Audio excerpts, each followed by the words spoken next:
Ben voilà, je me présente, c'est écrit. Donc, en complément, je ne vais pas reprendre ce qu'a dit Hélène Pesquine. Sur le fond, je dirais deux choses. La première, c'est que l'objectif fort de Bohm, c'est vraiment la densité, la morphologie versus la biodiversité. On a énormément de travaux sur la nature en ville, et là, c'était vraiment alors j'allais dire confrontation, une relation entre ces différents éléments. La biodiversité, alors je ne peux pas m'empêcher de la redéfinir, c'est ce que je fais à chaque fois, comme dans les cours. C'est un ensemble de gènes, d'espèces, voire d'écosystèmes, qui ont des relations entre elles. On va parler surtout espèces, c'est le niveau qui nous intéresse le plus et qui est le plus cohérent, mais qui ont des relations entre elles. Il ne suffit pas de mettre plein de platanes pour dire ça y est, on a de la biodiversité, et ça rend des services, mais ce n'est pas suffisant pour pouvoir aborder le problème de biodiversité. Par contre, quand le platane il est attaqué par un insecte, là on rentre dans des processus écologiques et on complexifie les éléments.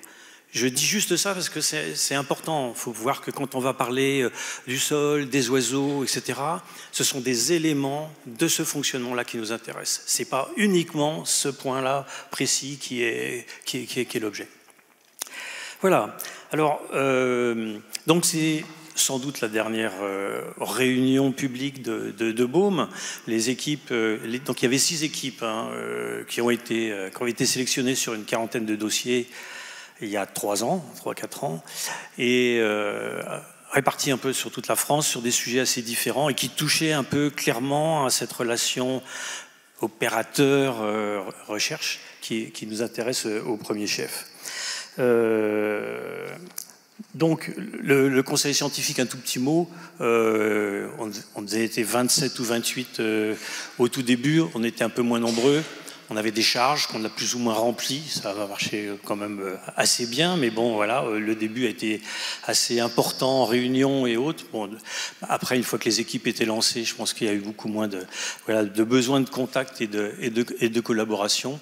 Et donc voilà, ce CS continuera sans doute à travailler aussi, parce que un des projets, alors je rebondis sur ce que disait Hélène, c'est aussi un livrable, et on a l'air, pour l'instant c'est pas complètement fait, mais on voudrait s'engager sur un livrable qui soit vraiment disponible sur un grand public averti, donc un vrai ouvrage, avec chaque équipe qui fait une partie, voilà, et puis François-Marie Martin qui ferait certainement une part importante aussi, comme ça a été dit, un peu de synthèse, et puis des éléments qui nous ont un peu interrogé, qu'on a vu souvent. Alors je me retourne beaucoup vers Sophie, parce que c'est quand même le centre de Bohm, que vous connaissez toutes. On a vu comment les indicateurs, comment ce besoin effectivement de précision un petit peu manquait, sans aller sur, ce qui est impossible en projet urbain, d'avoir des colonnes avec des entrées-sorties, mais au moins d'avoir des stratégies. Je crois que c'est un petit peu ça qui était un peu notre objectif, au moins. Alors moi, je parle beaucoup de débroussaillage. Toute ma vie, j'ai dit on débroussaille, parce que j'ai toujours fait ça. On débroussaille, puis on va voir après comment ça continue. Il y aura une étape qui est donc les résultats de Bohm qu'on vous présente aujourd'hui. L'ouvrage, j'espère que voilà, qui sera fait fin 2024. On va voir comment on peut se débrouiller, si on va y arriver, si les équipes vont suivre aussi ça. Et puis peut-être rebondir sur un sujet qui est de plus en plus d'actualité. Je ne vous fais pas de dessin sur les problématiques que Léane a déjà soulevées.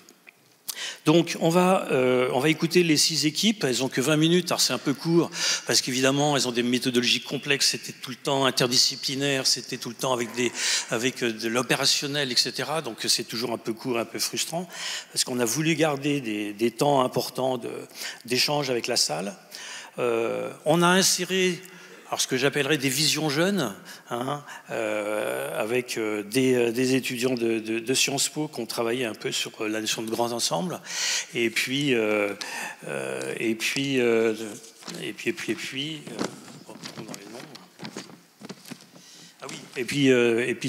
Thomas Boutreux sur le paradoxe un peu de cet urbanisme durable.